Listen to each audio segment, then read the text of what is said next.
He was having a panic attack. Stop being insecure, my wife said after missing our anniversary dinner to comfort her male co-worker. I didn't argue. I quietly took off my ring and placed it on top of the blue folder sitting on the table. She glanced at the papers inside, dropped her purse and screamed, "Wait, you can't show this to—" "I'm glad to have you here. Follow this story until the end and comment the city you're watching from so I can see how far my story has reached." I had been looking forward to March 15th for weeks. 25 years of marriage deserved something special, something that would remind Kristen and me of why we fell in love in the first place. I spent the entire day preparing her favorite meal, lobster thermidor with roasted asparagus, the same dish we'd shared on our honeymoon in Maine all those years ago. The dining room table was set with our wedding china, the good silverware that we only used for special occasions, and candles flickering in the crystal holders her mother had given us. I'd even managed to find a bottle of the same wine we'd opened on our wedding night, though it had cost me nearly $200 to track down a vintage from 1997. By 6:30, everything was perfect. The lobster was staying warm in the oven, the asparagus was ready to be plated, and I was wearing the navy suit Kristen had always said brought out my eyes. I'd even splurged on a new tie, something I rarely did since becoming more budget-conscious after my mother's medical bills had eaten into our savings. But 6:30 came and went. Then 7. Then 7:30. At 8:15, my phone finally buzzed with a text message that would change everything between us. "Sorry, honey. Marcus is having a panic attack at work. Can't leave him like this. We'll make it up to you tomorrow. Love you." I stared at the message for a long time, my thumb hovering over the keyboard as I tried to formulate a response that wouldn't sound bitter or disappointed. Marcus Chen was Kristen's new colleague at the marketing firm, someone she'd mentioned frequently over the past few months since starting her new position. According to her stories, he was brilliant but fragile, prone to anxiety attacks that left him unable to function. "Hope he feels better soon," I finally typed back. "Dinner will keep." But as I sat there in my expensive suit, looking at the elaborate meal I'd spent hours preparing, something inside me felt different. It wasn't just disappointment. I'd dealt with plenty of that over the years as our marriage had slowly shifted from passionate partnership to comfortable routine. This was something else. Something that felt like awakening from a long sleep. Kristen didn't come home until nearly midnight. I was in bed pretending to read when I heard her key in the lock.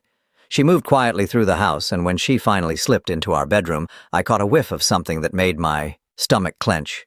Cologne. Expensive cologne that definitely wasn't mine. "How's Marcus?" I asked softly, not looking up from my book.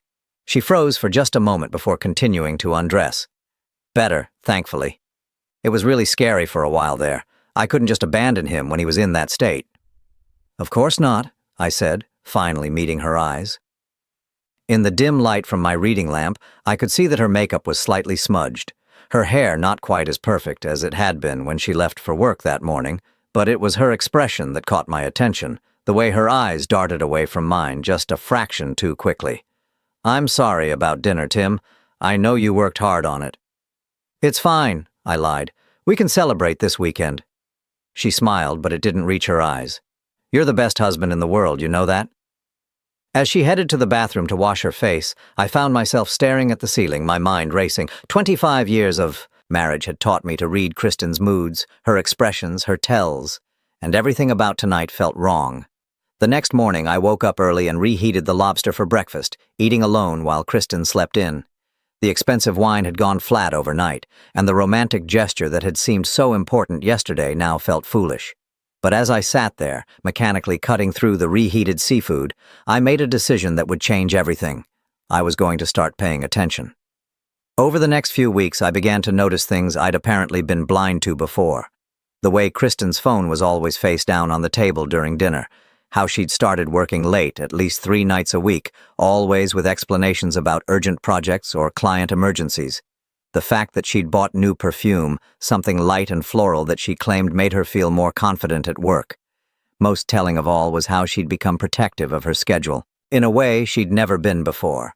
For years, we'd shared a family calendar on the refrigerator, marking important events and appointments. But suddenly, Kristen's work commitments were too complex to write down, too subject to last-minute changes to plan around. "It's just the nature of the business," she'd explain when I asked about her increasingly erratic hours. "Digital marketing moves fast. I have to be flexible." I wanted to believe her. God, how I wanted to believe her. But there were too many small inconsistencies, too many moments when her explanations didn't quite add up. Like the Tuesday evening she came home with wet hair claiming she'd been caught in a rainstorm that the weather report insisted hadn't happened. Or the Friday when she said she'd grabbed dinner with a client but I could smell the distinct aroma of her favorite Italian restaurant, the one that was in the opposite direction from her office. It was during this period of growing suspicion that I made the decision that would eventually lead to the blue folder. I'd never hired a private investigator before, never imagined I'd be the kind of husband who needed to, but something inside me had broken the night of our anniversary, and I couldn't seem to put it back together. James Patterson came highly recommended by a colleague who'd used his services during his own messy divorce. He was a former police detective, professional and discreet, with an office in a nondescript building downtown. When I met with him on a rainy Thursday afternoon, I felt like I was betraying everything I'd believed about my marriage. "I need to know if my wife is having an affair," I told him, the words feeling foreign in my mouth. James didn't react with surprise or judgment. He simply pulled out a yellow legal pad and started taking notes. "How long have you been suspicious?" "About a month, maybe longer. I think I've been in denial." "That's normal," he said matter-of-factly. "Can you give me her schedule, her routines, the names of people she's mentioned recently?" As I provided him with the details of Kristen's life, her work address, her typical hours, the names of colleagues she'd mentioned, I felt like I was dissecting our marriage with surgical precision. Every piece of information I shared felt like another small betrayal, but I couldn't stop myself. "I charge $500 a day, plus expenses," James explained as we wrapped up the meeting. "Most cases like this take between 1 and 2 weeks to resolve, depending on how careful the subject is being." $500 a day. 10 days of surveillance would cost me $5,000, money that would come out of the account Kristen and I shared, money that had originally been earmarked for a vacation we'd been planning to take for our anniversary. The irony wasn't lost on me. "One more thing," James said as I prepared to leave. "Are you sure you want to know the truth? Because once we open this door, there's no closing it again." I thought about Kristen sleeping peacefully in our bed while I lay awake wondering where she'd really been. I thought about the elaborate anniversary dinner that had gone cold while she comforted another man. I thought about 25 years of marriage that might have been built on lies I was too trusting to see. "I'm sure," I said, and I meant it.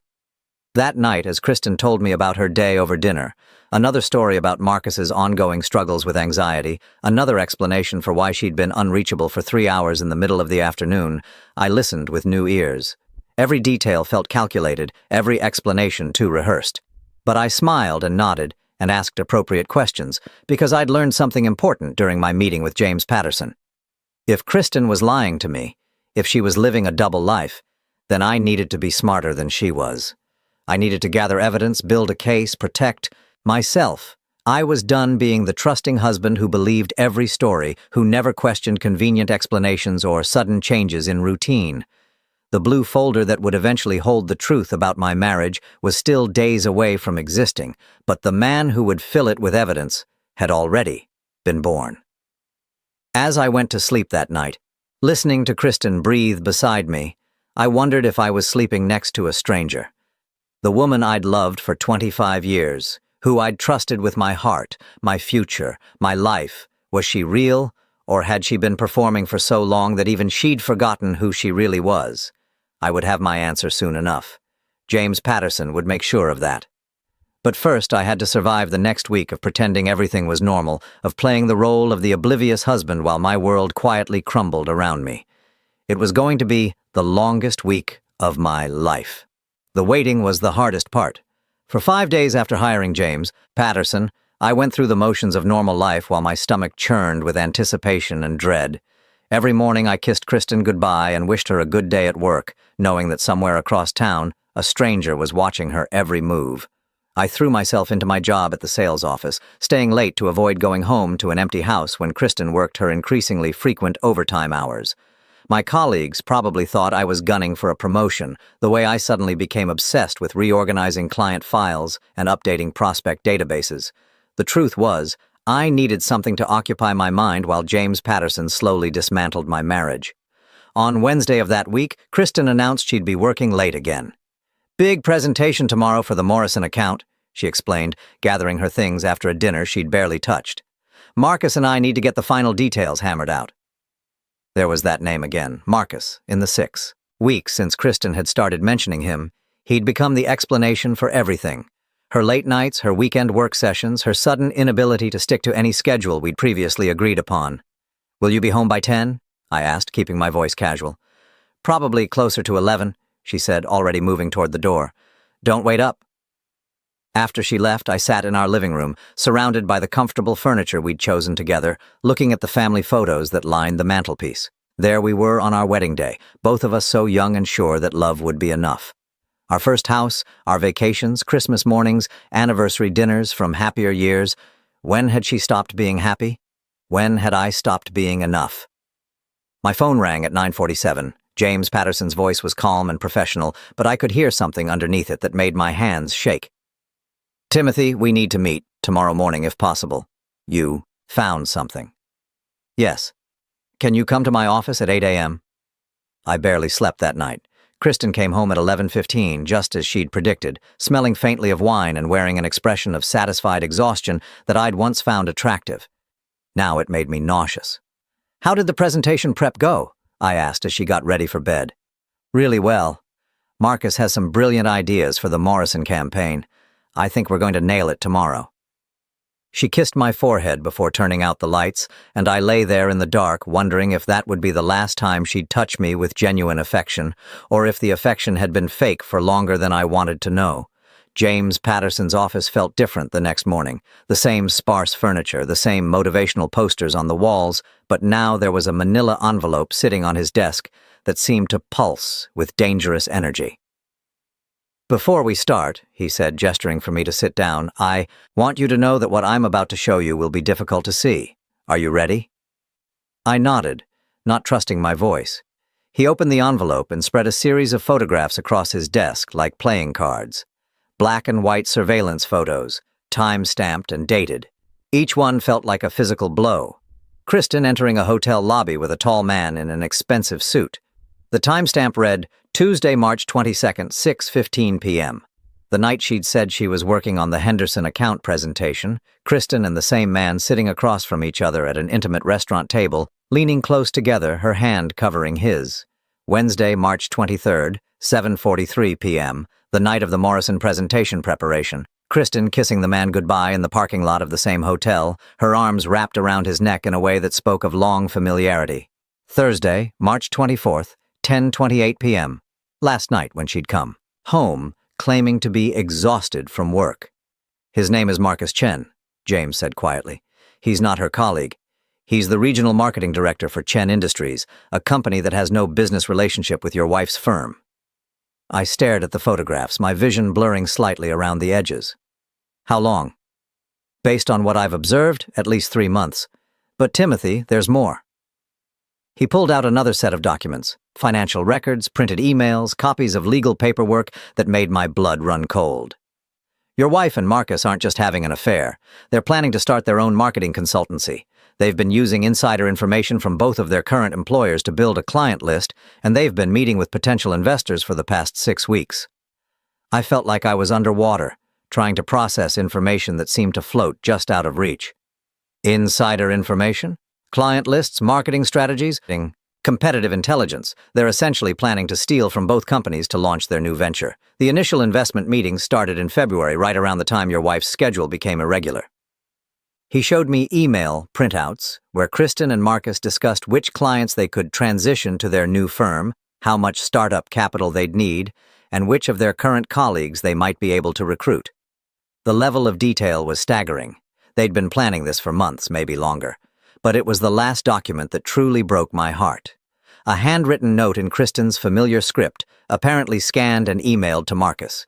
"Can't wait to finally be free to build something real with you. 25 years is long enough to waste on someone who doesn't understand ambition. Timothy will never know what hit him."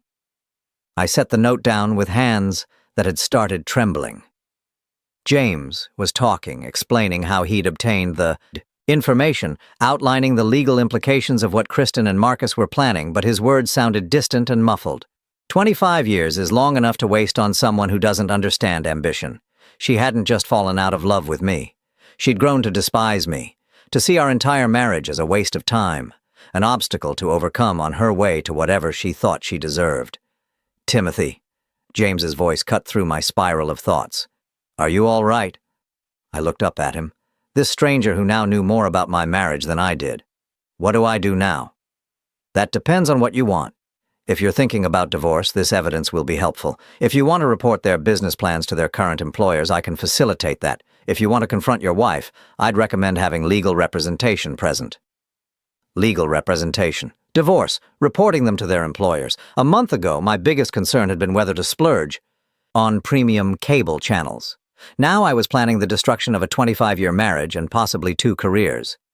"I need some time to think," I said, gathering up the photographs and documents. "Of course. But Timothy, be careful. If they suspect you know, they might accelerate their timeline, and if they're willing to commit corporate espionage, they might not hesitate to take other steps to protect themselves." The drive home from James's office passed in a blur. I kept thinking about Kristen's note, the casual cruelty of reducing our marriage to wasted time. Had she been thinking that when we celebrated our 20th anniversary, our 21st, when exactly had love turned to contempt, and how had I missed it? I called in sick to work and spent the day in my home office, organizing the evidence James had given me into neat piles. The photographs went in one stack, the financial documents in another, the emails and legal papers in a third. Then I put everything into a blue folder I'd bought for organizing tax documents, something ordinary and unremarkable that could sit on my desk without attracting attention. That blue folder became my anchor over the next few days. When Kristen told me about her day, spinning elaborate stories about client meetings and project deadlines, I would think about the folder and remind myself that I knew the truth now. When she apologized for missing dinner because of a work emergency, I would picture the photographs of her kissing Marcus in a hotel parking lot. The strangest part was how normal everything seemed on the surface. Kristen still asked about my day, still commented on the weather, still reminded me to pick up milk on my way home from work. The woman who had written that cruel note about wasting 25 years was the same woman who folded my laundry and left encouraging notes in my lunch bag. Had she always been this good at compartmentalizing? Had our entire marriage been a performance? On Sunday evening, as we sat watching television together on the couch we'd bought for our 10th anniversary, Kristen reached over and took my hand. "I love you, Timothy," she said softly, her thumb tracing circles on my palm. "I know I've been distracted with work lately, but you know that, right? That I love you?" I looked into her eyes, searching for some sign of the woman who had written those horrible words about our marriage, but all I saw was the face I'd been waking up next to for 25 years. "I love you too," I said, because I did. Even knowing what I knew, even seeing the evidence of her betrayal spread across James Patterson's desk, I still loved the woman I'd married. The problem was, I was no longer sure that woman actually existed. That night, after Kristen fell asleep, I lay in the dark making plans. I couldn't confront her yet. I needed to understand the full scope of what she and Marcus were planning first. But I also couldn't continue pretending that everything was normal while she systematically destroyed our life together.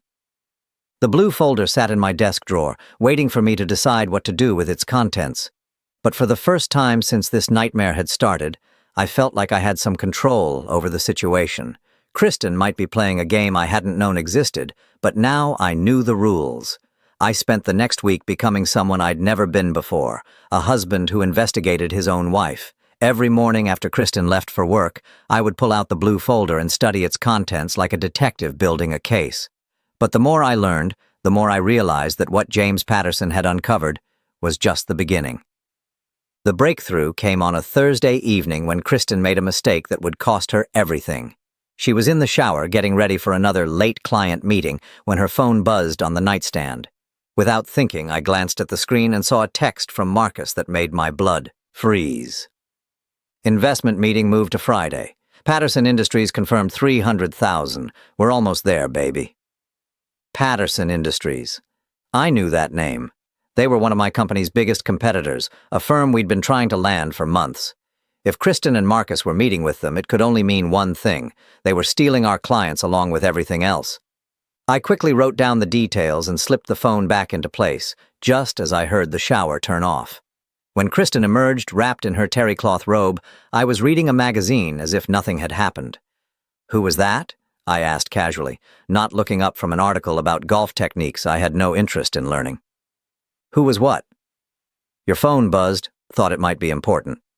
She picked up her phone, checking the screen with the practiced nonchalance of someone who'd been hiding things for months.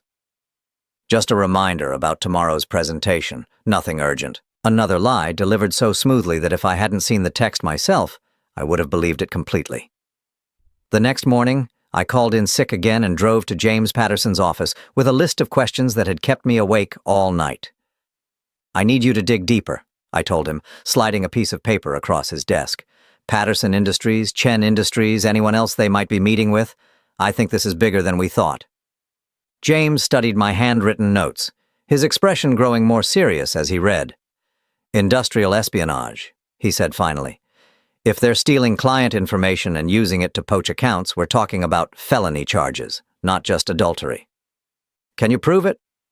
Give me another week. But Timothy, if I find what I think I'm going to find, your wife could be looking at serious jail time. Are you prepared for that? I thought about Kristen getting dressed for work that morning, kissing my cheek goodbye, reminding me to pick up her dry cleaning. The woman who still made my coffee exactly the way I liked it, who still laughed at my terrible jokes, who still reached for my hand when we walked through parking lots.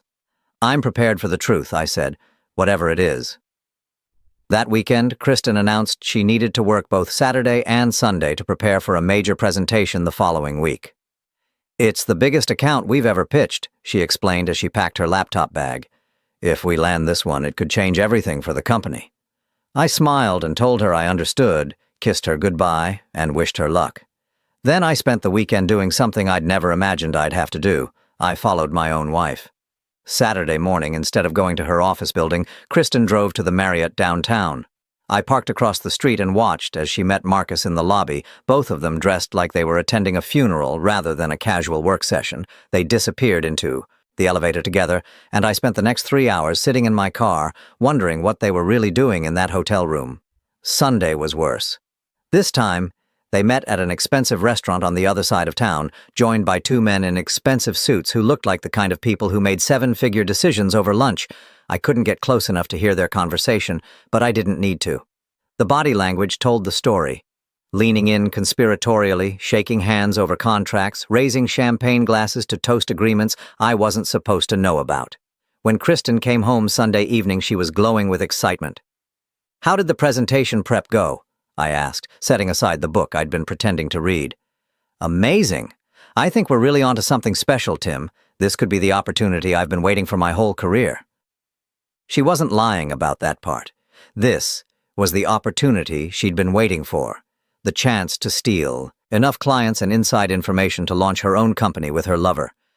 The fact that it would destroy my career and our marriage was apparently just collateral damage. Monday morning brought the call I'd been dreading and anticipating in equal measure. Timothy, we need to meet immediately, James said, his voice tight with urgency. What I've found, it's worse than we thought. This time, his desk was covered with enough documents to fill 3 blue folders: financial records, email printouts, legal contracts, incorporation papers, and photographs that painted a picture so damning that I felt sick just looking at it. Your wife and Marcus Chen have been planning this for 8 months, James began, spreading the evidence out like a prosecutor presenting a case.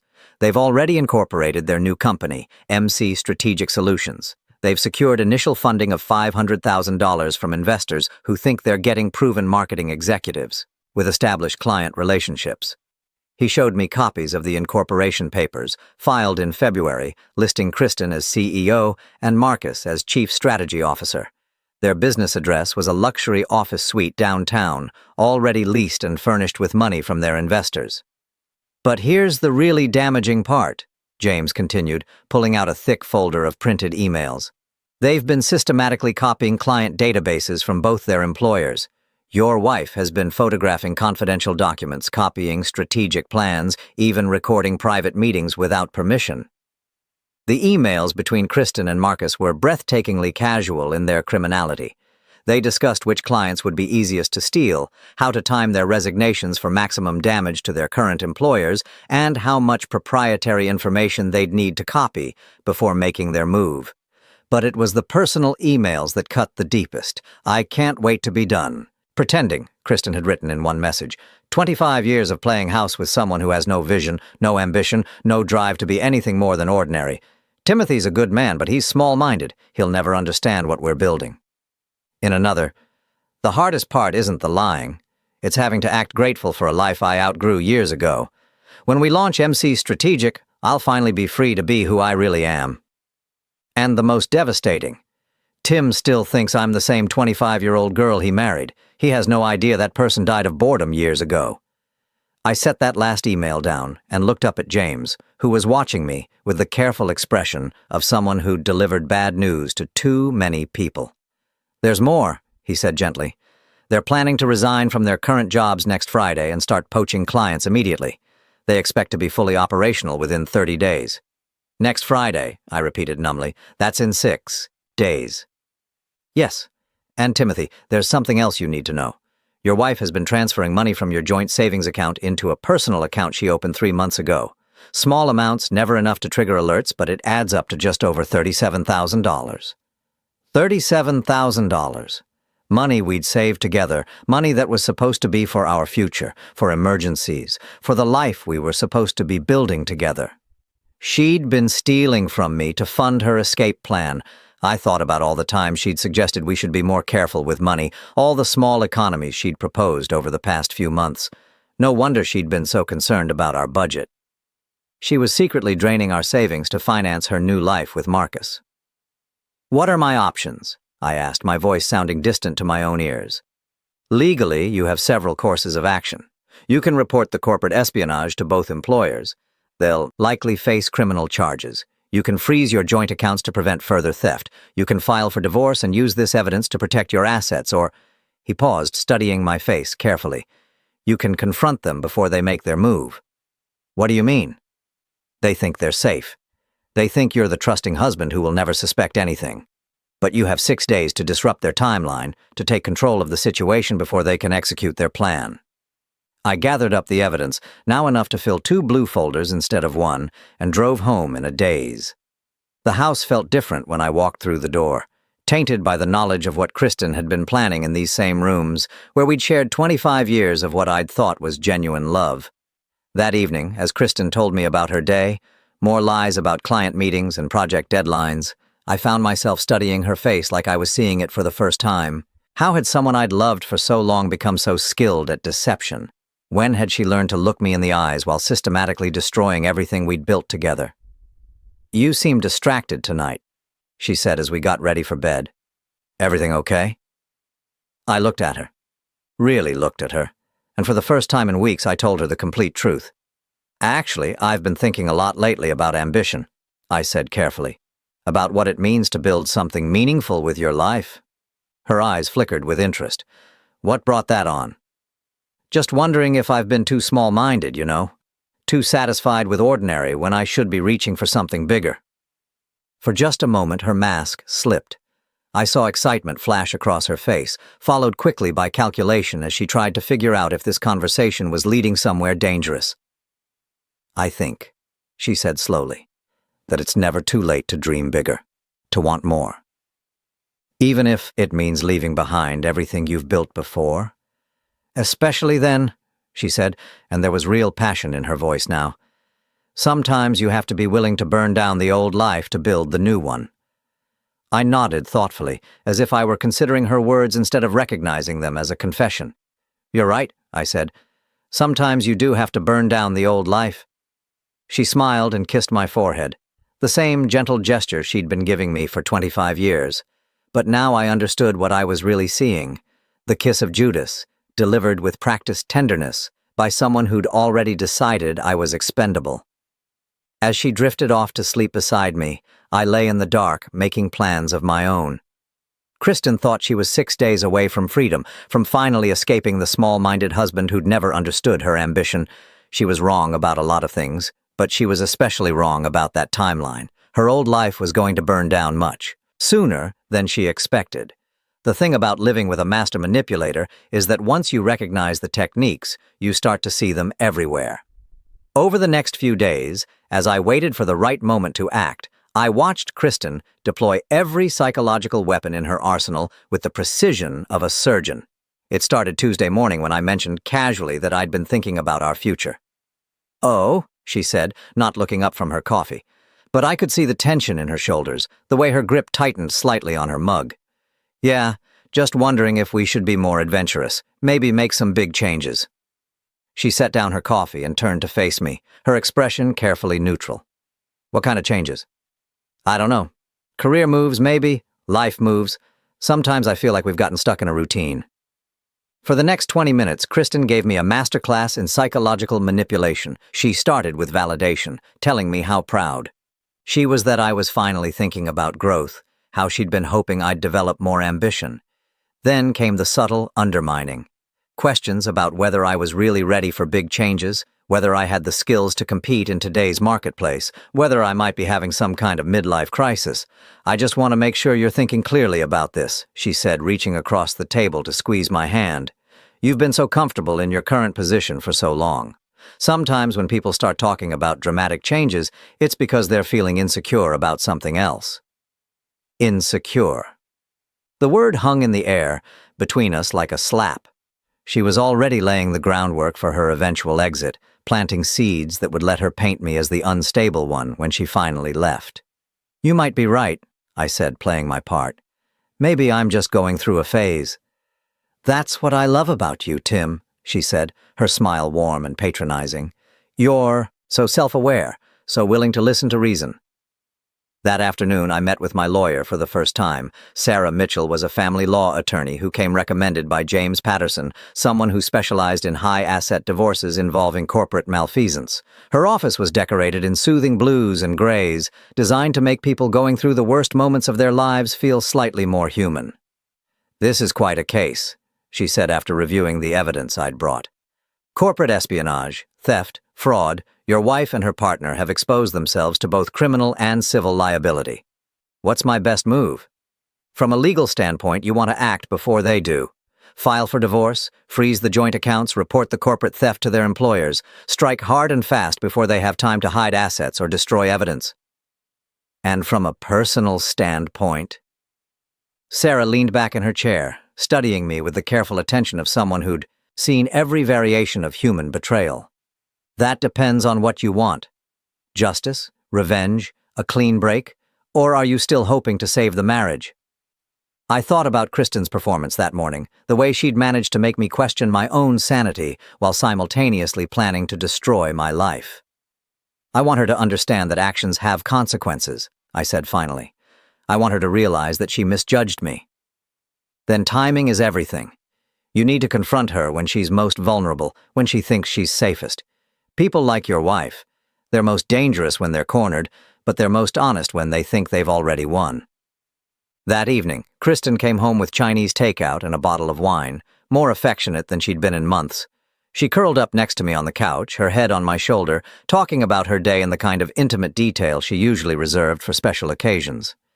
I've been thinking about what you said this morning, she murmured, her fingers tracing circles on my chest, about making changes, being more adventurous. Yeah? Maybe we should plan a trip somewhere, Europe maybe.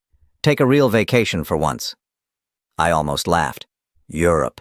She was planning to leave me within days, and she was talking about vacation plans like we had a future together. It was either the cruelest manipulation I'd ever experienced, or she was so deep in her double life that she'd lost track of which version of herself she was supposed to be. That sounds wonderful, I said, stroking her hair. When were you thinking? Maybe this fall? After things settle down at work, I might have some big changes coming professionally, but once that's all sorted out, we could really focus on us. Big changes. She was going to quit her job and steal half their clients, but she was describing it like a promotion. The audacity was breathtaking. What kind of changes, I asked, keeping my voice casual. She pulled back to look at me, and for a moment I saw something genuine in her expression. Excitement mixed with fear, like a child about to confess to something she knew was wrong but couldn't resist doing anyway. I can't talk about it yet, she said finally. But Tim, it could change everything for us, everything. She wasn't wrong about that. Her plan would definitely change everything, just not in the way she expected. The next morning brought another revelation. While Kristen was in the shower, her phone rang with a call from someone listed as Dr. Matthews. I didn't answer, but I did notice that it was the third call from the same number in 2 days. When she came out of the bathroom, toweling her hair, I mentioned the calls casually.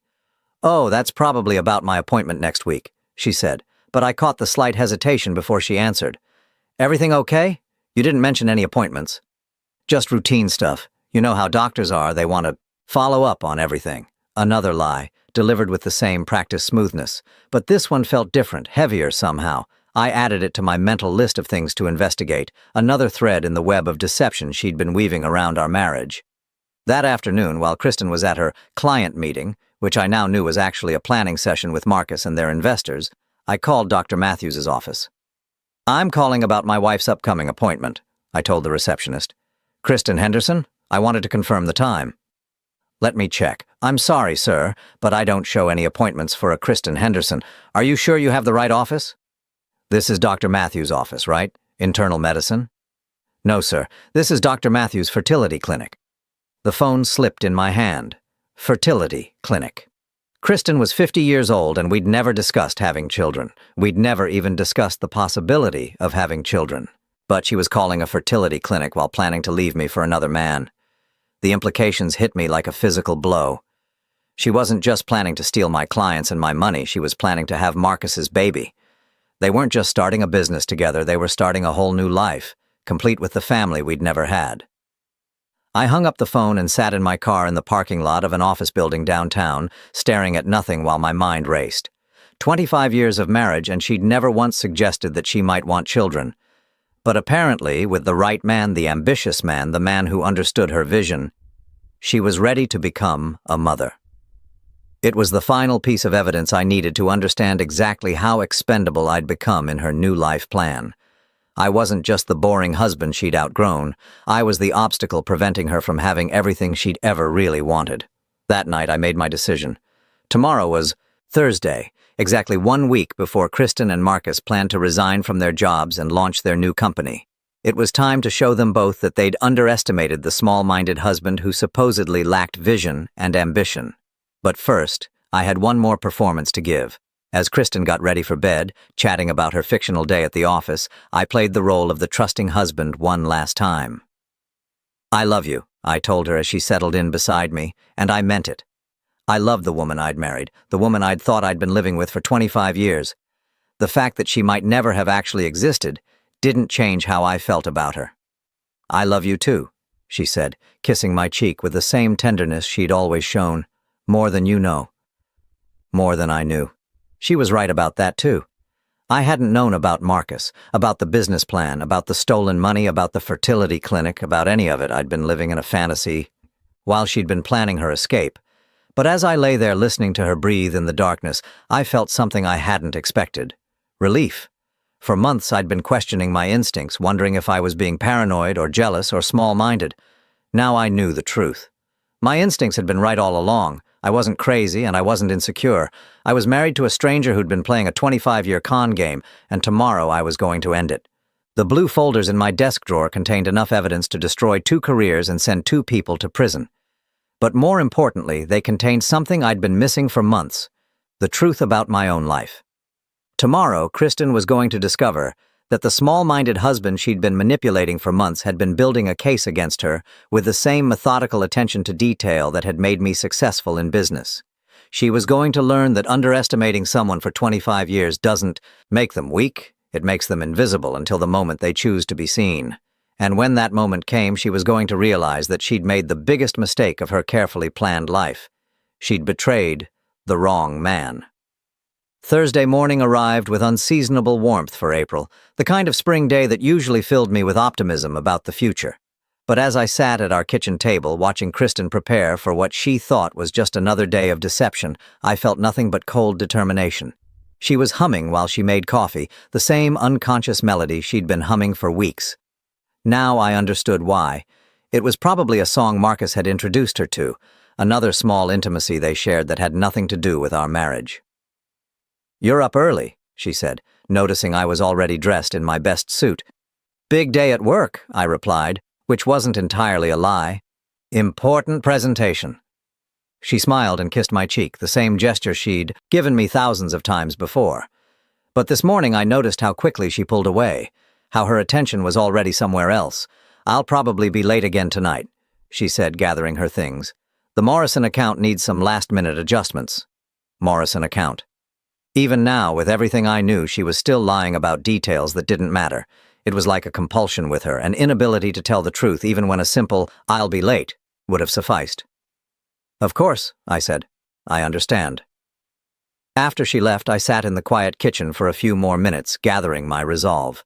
Then I went to my desk and pulled out both blue folders, their contents now organized with the precision of a legal brief. Every photograph, every document, every piece of evidence had been cataloged and cross-referenced. Sarah Mitchell had helped me prepare a timeline that would make the scope of Kristen's deception impossible to deny. My first stop was Kristen's office. I'd never visited her new workplace before. She'd always discouraged it, claiming her boss was strict about personal visits. Now I understood the real reason.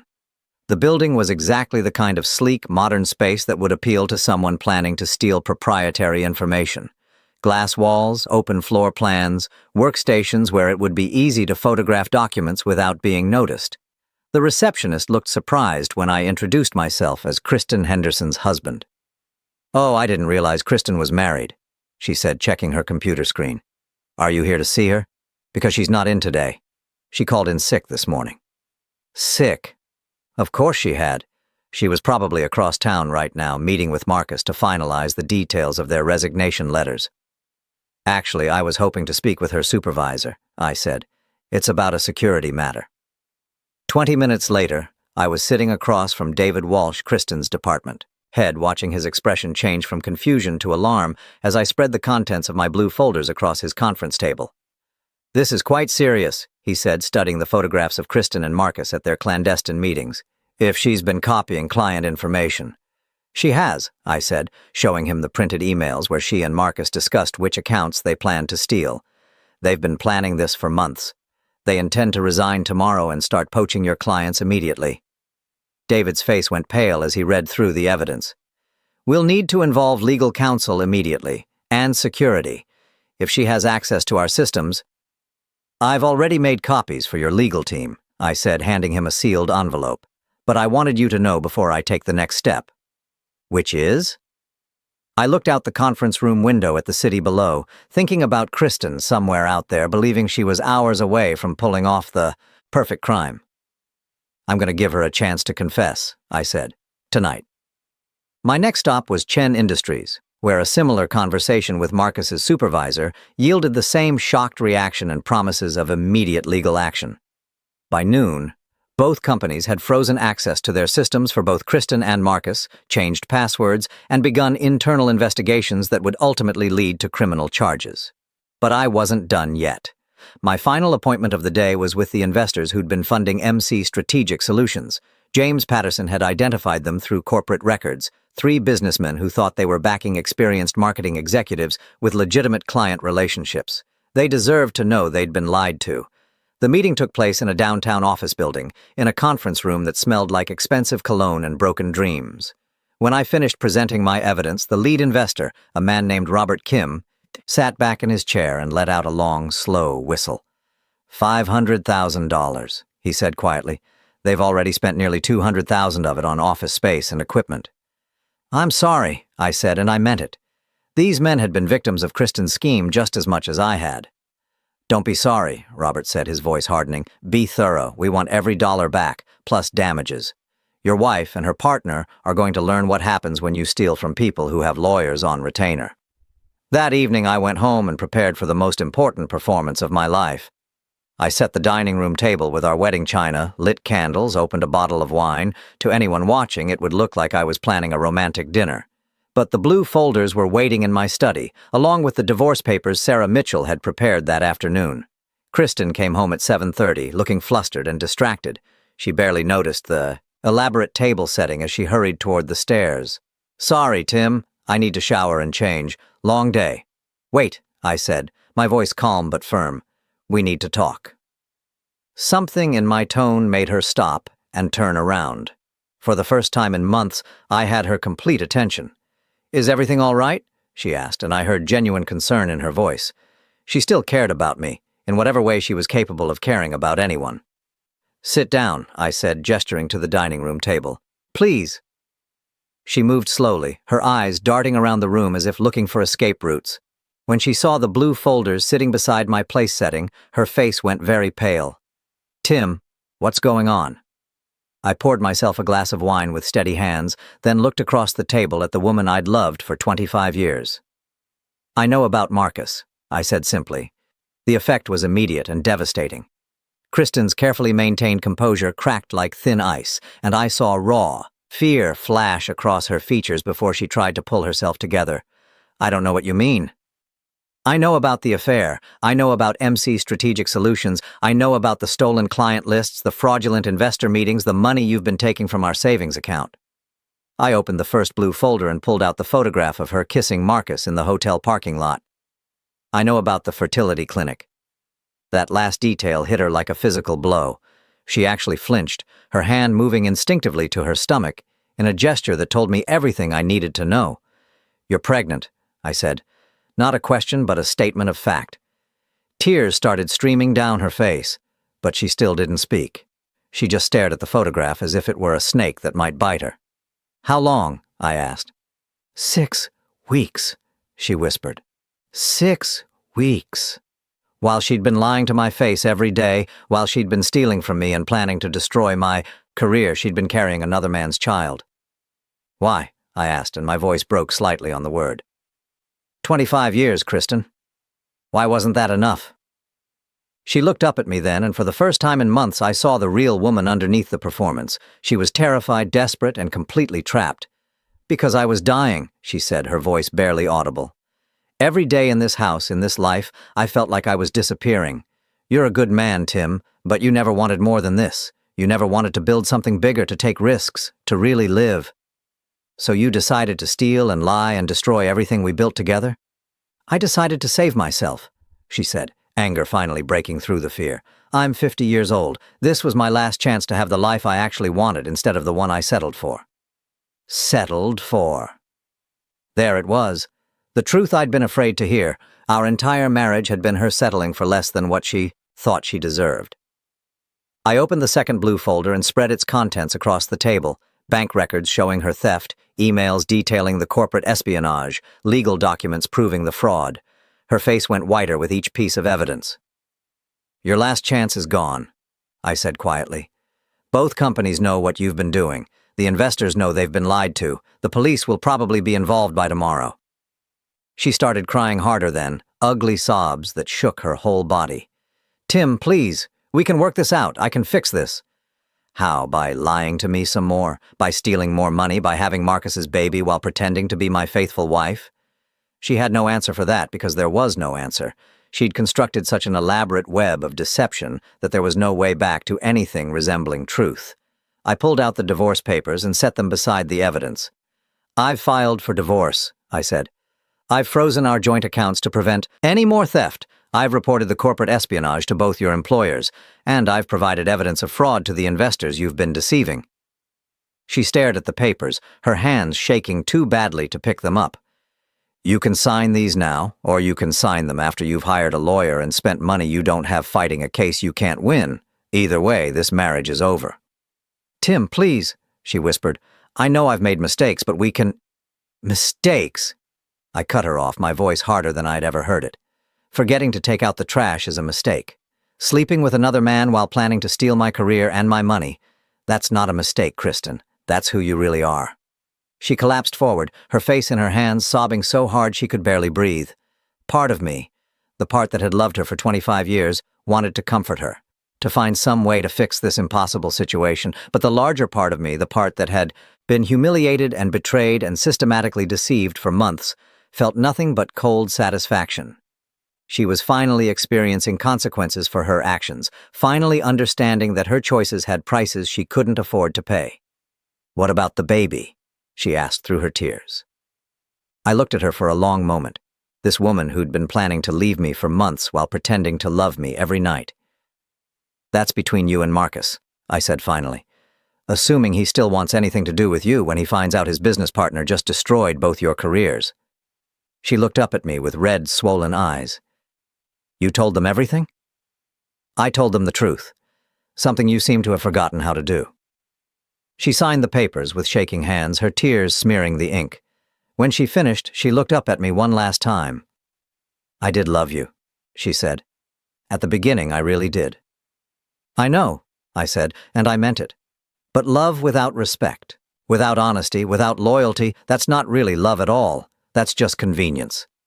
She gathered her things and left that night, moving out of the house we'd shared for 15 years with nothing but a suitcase and the weight of her own choices. I watched from the window as she loaded her car, and I felt something I hadn't experienced in months. Relief. Pure, uncomplicated relief. For the first time since our anniversary dinner had been ruined by her lies, I was alone in my own house without having to wonder who she was really with or what she was really planning. The uncertainty was over. The deception was finished.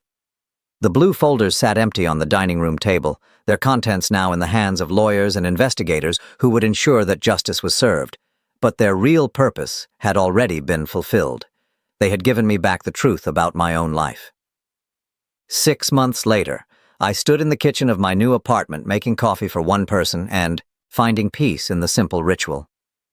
The morning sun streamed through windows that looked out over a small garden instead of the suburban street where Kristen and I had lived our complicated life.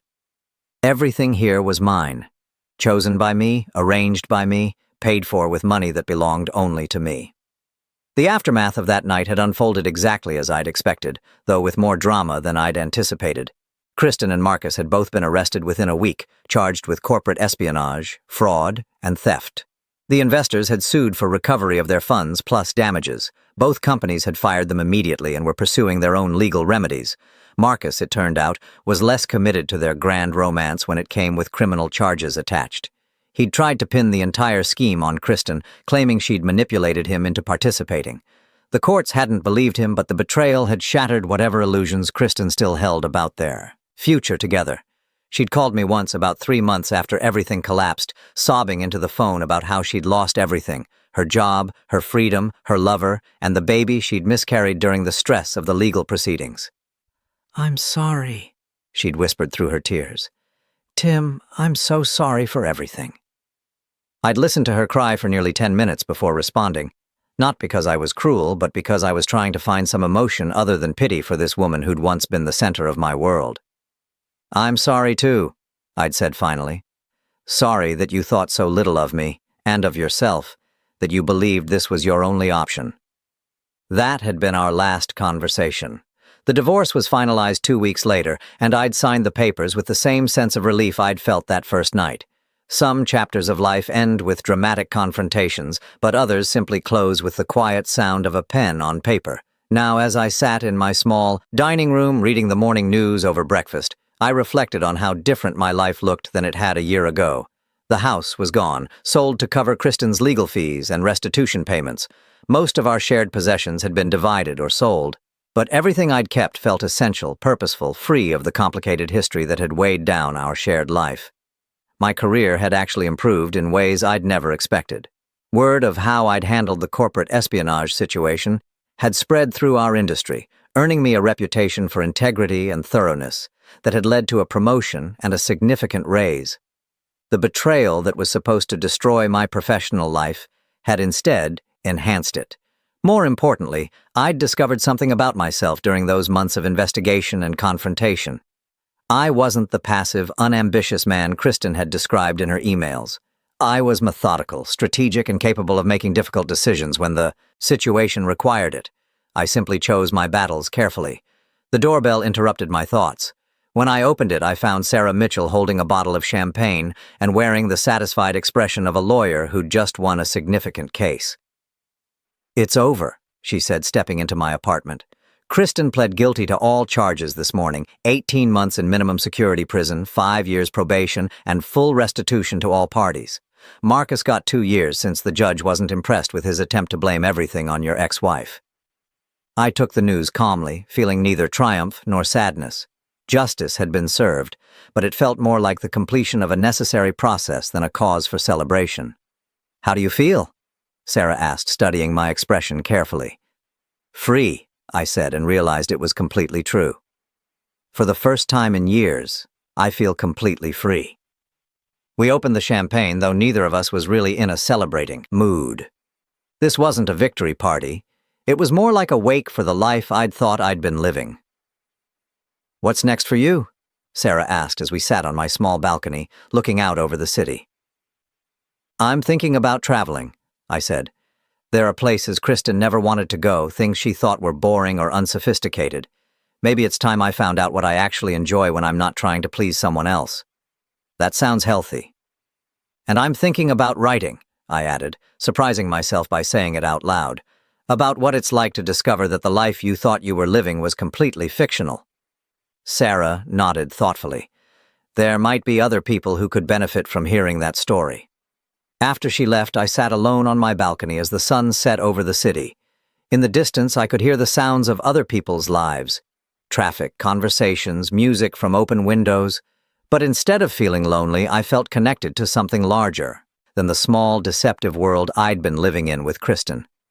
My phone buzzed with a text message from my sister Ellen, who lived across the country with her family. Thinking of you today. Know it's been hard, but you're stronger than you realize. Love you. Ellen had been one of the few people who'd supported me completely through the divorce. Most of our mutual friends had initially tried to stay neutral, unable to understand how the quiet, devoted couple they'd known for decades had imploded so dramatically. But Ellen had never liked Kristen, had always sensed something calculating underneath her charm. I always felt like she was auditioning for the role of your wife, instead of actually being your wife, Ellen had said when I'd called her after that first night with the blue folders. Like she was playing a character she thought you wanted instead of showing you who she really was. She'd been right about that, as she'd been right about so many things I'd been too close to see. I texted her back. Stronger and freer. Thank you for believing in me when I couldn't believe in myself. That night, I did something I hadn't done in years. I cooked an elaborate meal just for myself. Not because it was a special occasion, not because I was trying to impress anyone, but because I wanted to. I made paella, something Kristen had always claimed was too complicated and exotic for regular dinners. I opened a good bottle of wine, lit candles, and ate slowly while reading a book about solo travel through Spain. As I cleaned up afterward, I thought about the blue folders that had changed my life. They were long gone now, their contents photocopied and filed away in lawyers' offices and court records. But their real value hadn't been as evidence against Kristen.